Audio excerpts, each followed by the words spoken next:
All right. Apparently we're not as cool as the rest of the people. We don't get a proper introduction, but so anyway, this is bug bounty extortion. This is kind of an outline of what we're going to be talking about. So I'm Matt Mosley. I'm the manager of threat research at Massive Labs. Our parent company is Tavora. So I have about 10 years background experience in development and security. I have a passion for pen testing, development, training, all that good stuff. And this is Kevin. Hey guys, I'm Kevin. I do whatever Matt says. Actually, I'm a consultant at Tavora as well. Been doing pen testing for a few years now and specialize in web applications and web services.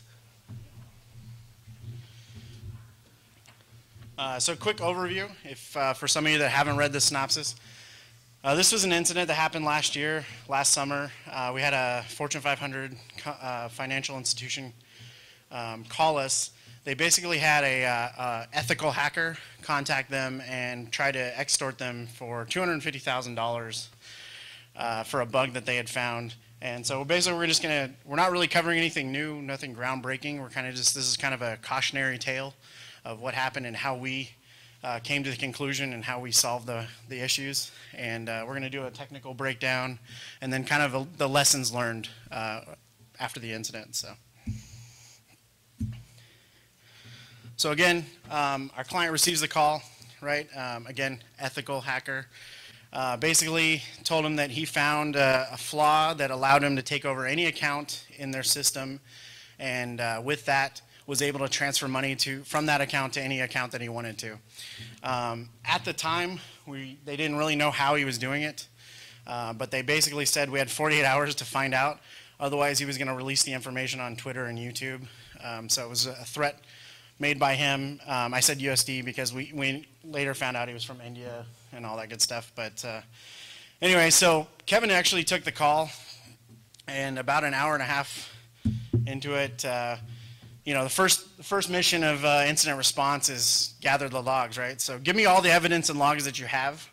You know, I don't know if you guys are familiar with Ron Swanson, but anyway, so they had none. It was really awesome to try and deal with a situation where you had really no path to go or no way to really figure out how they got in. So we were flying blind. So about an hour and a half into it, I was recovering from a party at DEF CON, and definitely was not in the mood to think logically, let alone pen test. And so we let Kevin run with it for a little while. I don't know how many of you have been to DEF CON, but that hall, that is a journey, especially when you're drunk. You have to like pack a lunch just to go from one end to the other, right? So you know those kids at like the skating rink that don't really know how to skate, but they're like along the side of the wall? Yeah. So I'm like crawling along the wall. I get a call from my boss telling me, kind of giving me a breakdown of what's going on, and I'm just not having it, right? So Kevin and I, we get on a quick call. We start to review kind of what data we do have, right? We knew that the attacker knew the email address of one of the victim, and basically we started trying to figure out, like, if we were the attacker, how were we going to break the system? How were we going to take over the system? So we came up with a couple attack vectors. Was an employee workstation potentially compromised? We quickly ruled that out. They actually challenged the attacker to do it again, and he did it on a brand new account, a test account. So kind of ruled out that it was anything previously installed. We did a quick vulnerability scan of the web server just to see if there was any known vulnerabilities, and then basically we kind of narrowed it down to, was there potentially some sort of flaw in the web logic, which was our initial thought. So about 12 hours into it, finally I'm back in the hotel room. I've sobered up a little bit and got to work. Kevin was already working on the web application side of it, so I knew Kevin pretty much had that locked down.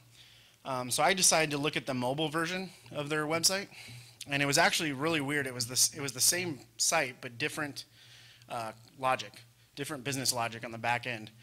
So we found honestly, it was like low-hanging fruit. Basically, in the header request, if you tried to reset the password, and you removed the security question and the answer, it would just default and let you reset the password for any account that you knew. So we're like, yeah, you get nothing, right? We're like, we did it. Drop the mic, you know, you lose. And we informed the client, and you know, I went to bed with a headache, and the next day, client's team remediated right away. Kevin quickly wrote up the instructions and got it over to them. The attacker was then able to do it again. So whatever flaw we found was not even the one he was using. so thankfully we found that flaw, and you know, that got patched. But we were just like, how the heck is this guy doing it? You know. So now we're 24 hours in, and yeah, like shit. What do we do? Start from ground zero, right? We're going back to the drawing board here. So basically, Kevin kind of decided to throw out everything we knew about it and start from scratch again, right? So I'm going to go ahead and hand it over to Kevin, talk about a little bit how he came to his conclusion. So here you go. Sure thing. So yeah, kind of the countdown here too is we're kind of racing against the clock for this guy's can release the exploit if they don't pay the bounty. So, you know, time's tough and we're still flying blind, no idea what the flaw is, don't even know which WebLogic flaw anymore, but that's what I'm pursuing, and that's what I've been banging away at. We're exploring basically all parts of the web application that can handle password changes at this point. Because we're going blind, we don't know exactly what they're hitting. We have no really starting point, but we decided to go and look at things in the web application that can actually change the password and hopefully exploit one of those forms to make that happen. And so we narrowed it down to the forgot password workflow for resetting the password when you forgot it.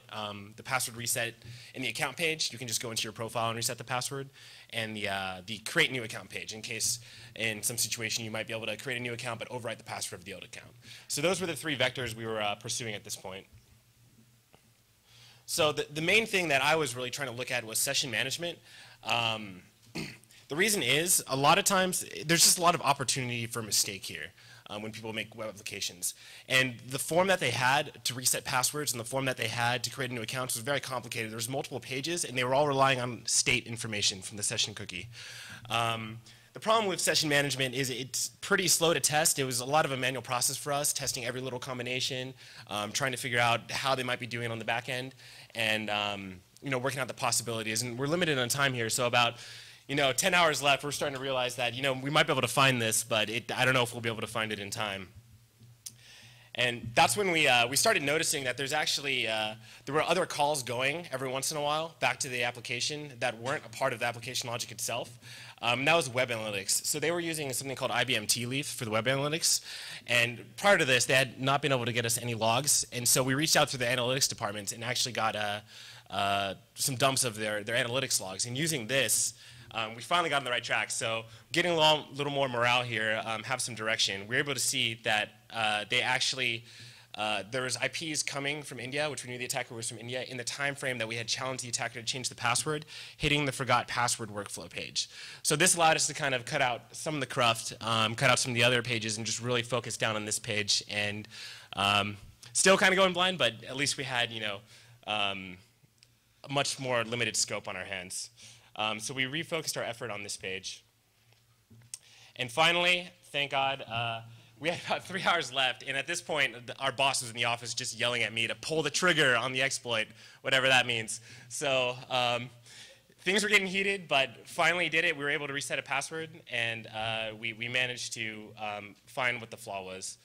And this is, I'm going to kind of walk through the technical breakdown of what was going on here. This, like Matt alluded to, is nothing groundbreaking, perhaps, but I'm going to give a background on session management. We run into this a lot on pen tests, especially web application pen tests, where there's session management errors. So forgive me if this is something you guys have all seen before, but might be useful, might find it on your own pen tests.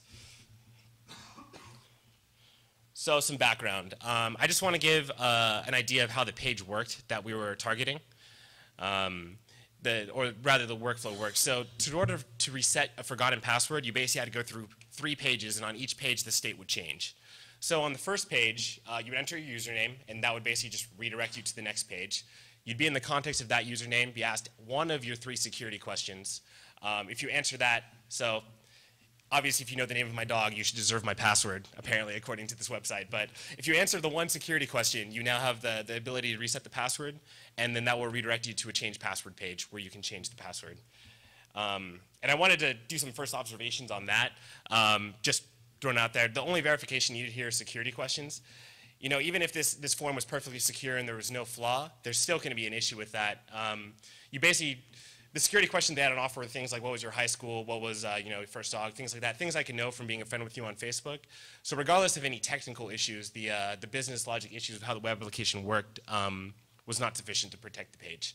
But unfortunately, that wasn't the thing that was attacked, so there wasn't much focus on that, and that actually still hasn't been fixed. But that's something you definitely keep in mind when you're designing web pages or pen testing web pages, that even if there's not a technical flaw, you can go ahead and maybe hit something that is weak from the amount of information it's requiring you to validate. So when we were looking at the sessions, we knew it was they were using the basically pre-built Java library for handling sessions because they were using the JSession ID. And again, forgive me if this is common knowledge, I just want to cover it in case anyone hasn't gone over it before. Basically what happens is when you use this, your JSession ID is set as a cookie. That's a unique ID that identifies your session and then identifies the state, which the internal server code can reference and modify as needed. The server can add or remove or read attributes to this state, and each page could react differently based on what the attributes are. So, cookies, session management. But the thing is, so for this page, right, what it was doing was adding the username attribute to the session on the forgot password. It was getting the session attribute for the security question for what user it was, and then setting, hey, this guy can go ahead and change the password if you answer the correct security questions. And on the reset password page, it's just checking whether you have that permission to reset passwords, and if so, resetting your password. At least that's what it should be happening, right? The logic changing the state of the session cookie can really be doing anything on any page. And sometimes people make mistakes in managing state, and that's a little foreshadowing here. We basically, when we're targeting this, we want to get to the server to a state that we can use to change the password, but without jumping through the hoops of actually answering the security questions or validating ourselves. And so what we're trying to do is figure out how the backend code is working and see if we can get the state into an area where it will execute code that will change the password for us. So you probably get your reading glasses on for this, but basically what's going on here on this page, this is kind of what the session code looks like for each page. We didn't have access to the actual code, so I'm kind of mocking up what I think it would look like. But essentially, right, it's checking, it's pulling out, it's creating a session or checking an existing session, adding the user to that session, redirecting to the security question pages, checking to see if the answer is correct. If it is correct, it's going to set the session attribute can change password. And then on the check session page, it's going to go ahead and check whether they can change the password, and if so, take the parameter of the new password they entered and change that password. So, it's reading the user objects in the database, comparing the answers, writing the new password to the database, all the good stuff like that. And that's what should be happening. What we found it really worked like, which was very strange, is that when you hit the change password page with your new password, if your session is correct, it goes ahead and changes the password. But if your session is incorrect, not only does it redirect you to the login page and says failure, it actually makes it so you have a valid session. And so I don't know why they did that, and it was really unexpected, but we kind of just bumped into that. And we were very caught by surprise and very happy that we were able to find it.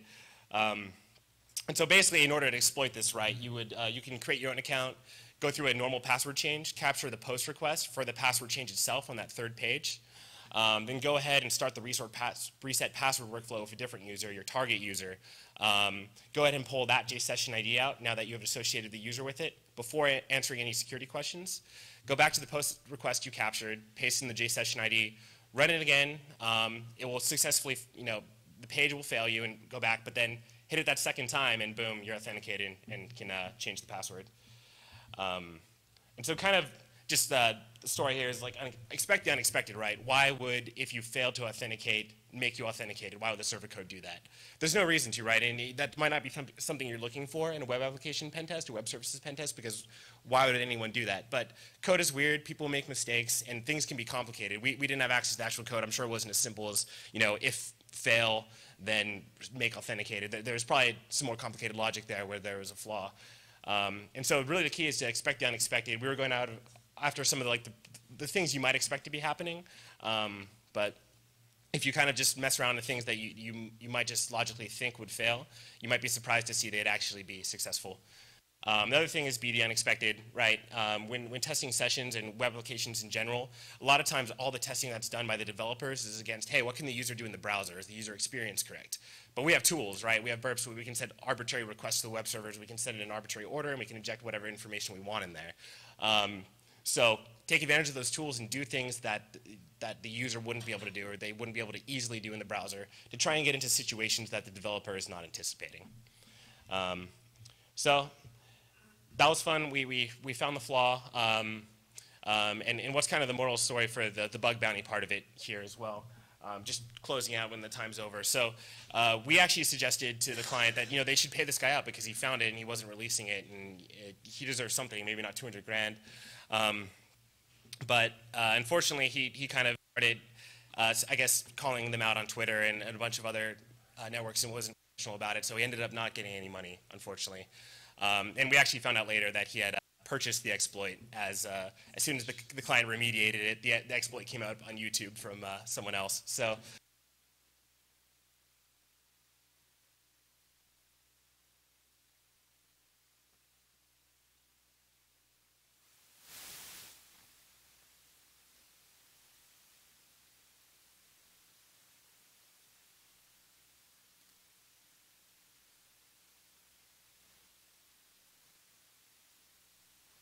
Everyone thank Doug, Savior.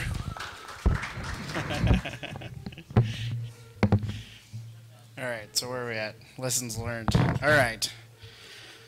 So first off, as the attacker, if you are going to find flaws and start requesting money, you probably should check to see if the company has a bug bounty program. I just rule one, I don't know. But so in this case, they did not have a bug bounty program. And so we're really trying to tell you that if you can, and if your institution has money or your organization has money, to definitely institute some sort of bug bounty program. Because basically they were left panicked and scrambling, right? They were a financial institution, and I've had this debate a few times, especially in the office, that they shouldn't do a bug bounty program because it might paint a target on their back. But I think we've already kind of illustrated they were already a target, right? Like, this guy came out of nowhere, decided to spend hours upon hours trying to find this flaw, and basically found it, and then was holding him, ransom basically for $250,000, which is insane. But anyway, I think bug bounty programs are pretty easy to establish, especially for any security teams out there. There's online resources. Google has done a very good job of setting kind of a template for putting bug bounties out there. BugCrowd is another great website that you can actually sign up and put your bug bounty program on, and CrowdCurity will actually work with you to set up a bug bounty program. But some things you should probably consider when setting up a bug bounty program is valid bugs, right? What do you consider to be a legitimate flaw in your system? Some sort of cross-site request forgery that logs out a user, probably not that big of a deal, right? Because all you're doing is logging out the user. So you want to probably make that one of your invalid bugs. But your valid bugs might be something where it hijacks a session or some sort of SQL injection, right? Anything that's not going to be a big deal, I don't know, some sort of SSL error, something that we see all the time on, when we do our web app pen tests, or, I'm sure there's pen testers in the room that know what I'm talking about.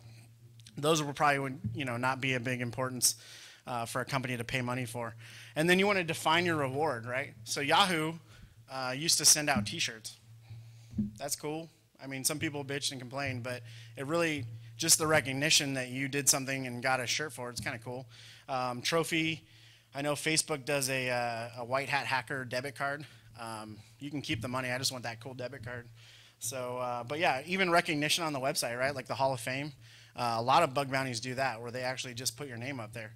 And that's really good for up-and-coming security researchers to try and establish themselves, especially in this market where everyone's trying to look for jobs and security is kind of hard to get into. If you can throw your couple links up there and say, hey, I found these bugs and these are the CVEs that I found, you're definitely going to have a lot of better chance of getting a job. And then another good thing is it opens a channel of communication, right? You set up rules that say you're not going to prosecute them if they disclose a bug to you. I think a lot more people would be more willing to come up and actually disclose how they did it, what they did, So I know there was a kid not too long ago in England that disclosed a bug at his school, and he's actually being persecuted now, So it's kind of scary, kind of things that are out there. But as long as you can open up that channel and set up some sort of forum for them to submit their bugs, I think it's definitely a good thing and a good step in the right direction. Another thing that you'd think a Fortune 500 company would have is an incident response team. That was probably the biggest wake-up call to us was give us your logs, and they had nothing, right? We found the web analytics logs, and we actually used them in a way that they weren't supposed to be used just because we had nothing else to use. So if you haven't already set up an incident response team or even policies in your organization, maybe that's something you should start with, right? Do you even know how to detect or analyze a breach if it did occur? Right, that was the first thing we had to do was figure out if a breach actually did occur. And so we lost valuable time doing that. So anyway, and you want to work on containing the breach and possibly recovery. And threat mitigation, right? You want to fix the problem. That's kind of what we did, right? We came in, we found the problem, we told them how to fix it, and then post-incident they went ahead and fixed it. So. Again, nothing new, but I feel like we have to reiterate this stuff all the time in the security community. So anyway, and then if you are a researcher and they don't have a bug bounty or anything like that, these are some proper ways to disclose bugs, right? This is the ethical way to do it. This is where you get your title white hat, right? You're not going out there breaking stuff without permission. So you want to inform the company or the developer privately. You don't want to disclose it publicly. You don't want to put it out on there on Reddit or 4chan or your WordPress blog or whatever.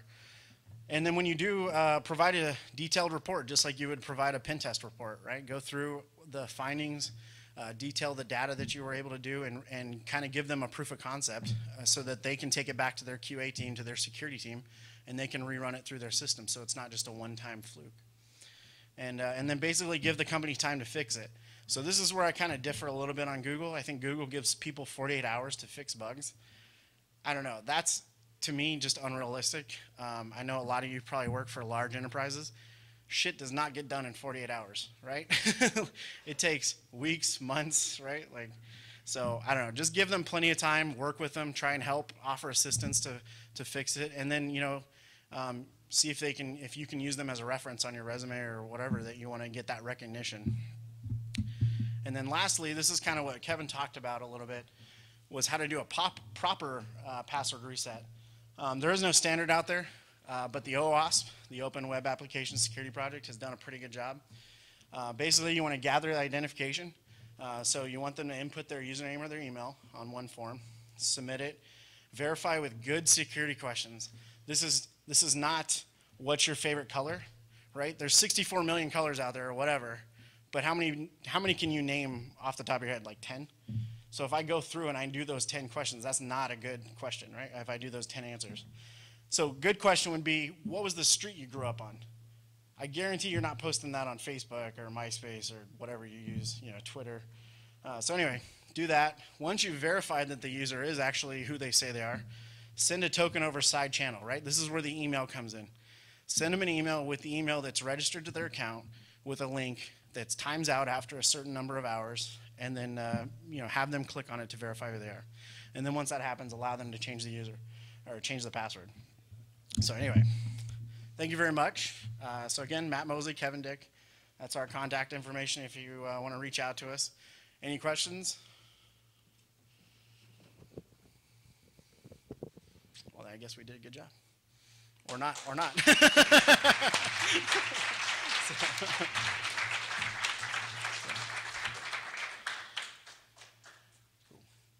Last chance. All right, well, I'll be at the bar, so if you want to ask questions, you can. Yes? Protocol analysis. Yes. While you were requesting the individual to do the thing, they didn't have any capabilities of putting up a sniffer in front of the web server or the load balancer so you could watch it? Yeah, their team didn't. Unfortunately, we didn't have the capabilities to step in and do that. We were getting everything third party. We actually found out later on that they were actually holding information back from us. There was 4 other teams working on this at the same time, 4 other consulting teams, and they didn't tell us any of that information. I don't know why they were so hesitant to give us that information. They could have. Maybe, I honestly don't know if they did do that, but that would definitely be the route to go, right? Especially if you're trying to determine how the breach happened.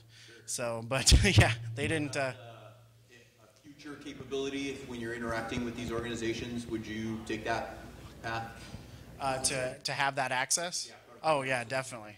Yeah, if they're willing to give you that access, I'd definitely take it. Right? You wanna see what any entry point that they're giving you. So we were flying blind. So luckily and the reason we found it is because the other 3 teams weren't focusing on the web application. I forget why we actually focused on the web app. It was something to do, I think it was something to do with the transferring the money. And we figured there was only really a couple ways they could do it, right? Through the mobile app, the web app, or a brick and mortar store. And so we kind of determined that it might be the application, right? 2 of the 3. So that's how we kind of came to that. But yeah, the 3 other teams, I don't even think were chasing that rabbit, were they? Yeah, I think their internal team might have. But yeah, and the IBM T-Leaf logs that he referenced, that was actually really cool. I'd never even seen that technology. Has anybody worked with that technology at all? It's called IBM T-Leaf. It actually records all of the sessions on the website so that you can watch mouse movements and everything for users, so you realize like what they're clicking on and stuff. And that was when we asked them for logs and we started seeing the T-Leaf requests in the headers.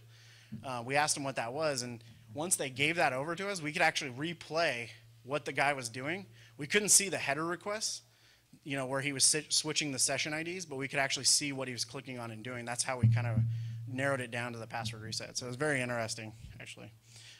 So, any other questions? Good? All right. So again, not really covering anything new, but cautionary tale. Hopefully you can take this back to your organization and maybe you'll find a password reset flaw in your stuff or some sort of business logic. So anyway, take care. Thank you very much.